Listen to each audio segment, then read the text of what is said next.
Do you know why you struggle financially? Do you know why you've got no money at the end of the month? Because you have the habits of poor people. You see, rich people, we have very, very different habits compared to the poor and the middle class. Today, I'm going to teach you what those habits are.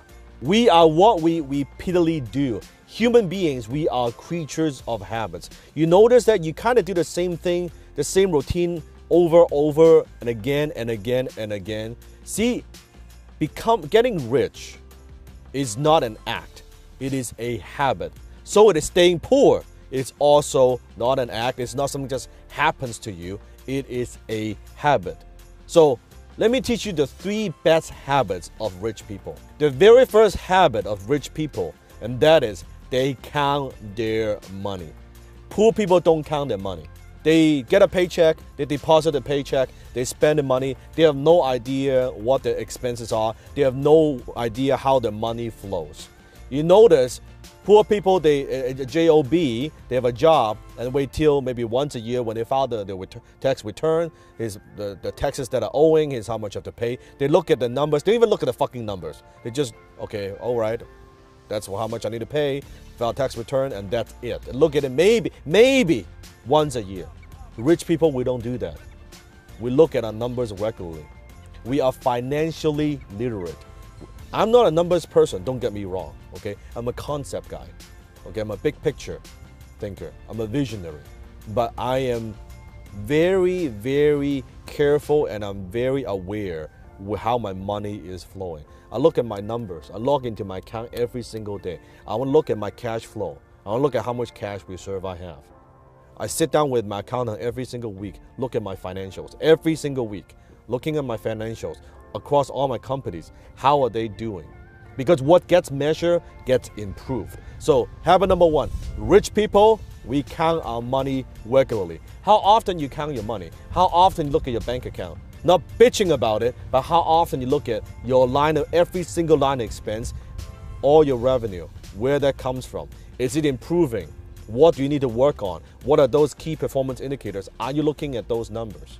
So that's habit number 1. Habit number 2 is they pay themselves first. Now you've heard of this before. Oh yeah, I know, Dan, I've heard of this before. You gotta pay yourself. Do you know actually what that means? Paying yourself doesn't mean buying yourself a fucking car. It doesn't mean taking that vacation. It doesn't mean that, you go blow money on entertainment. Oh yeah, I'm paying money myself. No, that's paying everybody else. When you're buying a car, you're paying the automotive company. When you're buying a house, you are paying the bank. When you are traveling, you are paying the traveling agency. You're paying the hotels. You're paying the flight company, the airplane company. Paying yourself meaning that you put your money aside and you invest your money. Now, I'm not talking about being frugal.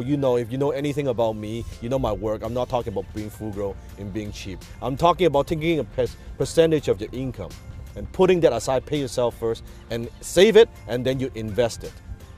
That's what I mean by paying yourself. And a lot of people, if you read the book, The Richest Man in Babylon, it talks about that you should save 10% of your money and pay yourself 10%. I'm telling you, nowadays, with what's happening with inflation, with what's happening in the world, every fucking thing is more expensive. If you want to get rich, paying yourself 10% is way, way, way, way not enough. You should, at the very minimum, I don't care where you are, start off with 10%. I don't care if you're making $30,000 a year, you pay yourself 10% of that. 40, 50, 60,000, you pay yourself 10%. And as your income increases, I want you to also increase the ratio. So you should, at first 10%, they should aim to save 15%, 20%, 30%, 40%, to a point where you are making so much more money, and then now you're only spending a small percentage of what you earn. That's your goal. That's called paying yourself. So that's habit number 2. Pay yourself first. Habit of rich people number 3, and that is rich people are constantly improving their earning ability. Because you might be thinking, Dan, okay, I want to pay myself first, but I'm not making enough money. I'm only making a few thousand a month. I couldn't even afford to pay my bills. How am I going to pay myself first? First of all, you got to have the habit of paying yourself first. If you're not paying yourself first, even a tiny small percentage, when you're making 30, 40, 50, 60, $100,000 a year, I guarantee you when you're making $1 million, $2 million a year, you're not paying yourself. It is a habit that I'm talking about. And in order to do that, in order to be able to, every single year, to be able to pay yourself more and more and more and put it into investments, you need to improve your earning ability. You need to find ways how you can add value to the marketplace, how to add more value to the marketplace. So every single year, your income is going up every year. If you've been working in the real world and you have your own business and your income kind of stays flat for the last 2, 3, 5 years, then shame on you. It means you're not learning. It means you're not thinking. It means you're not growing. Every single year, your income, you have to strive to improve that, your earning ability. And rich people, we're always constantly looking for ways to improve our earning ability, but also looking for ways to add leverage, to apply leverage into what we do. Maybe it's through relationships. Maybe it's apply leverage through learning. So I know I have more ideas and more strategies. I can improve what I do. Maybe it's through better people that bring on better people to my team so we can perform at a higher level, right? Maybe it's through marketing. How can I get my message out there? How can I have people know what I have to offer? We're always constantly looking for leverage. So those are the habits, the 3 best habits of rich people. Understand this. I'm going to leave you with a quote. You do not decide your future. You decide your habits. And your habits decide your future. So click on the subscribe button below.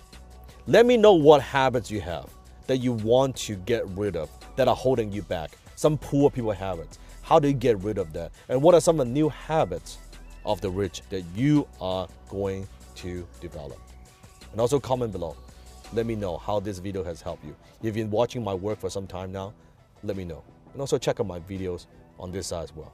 Go ahead, watch those videos right now. Until next time, I'll see you in my Bentley.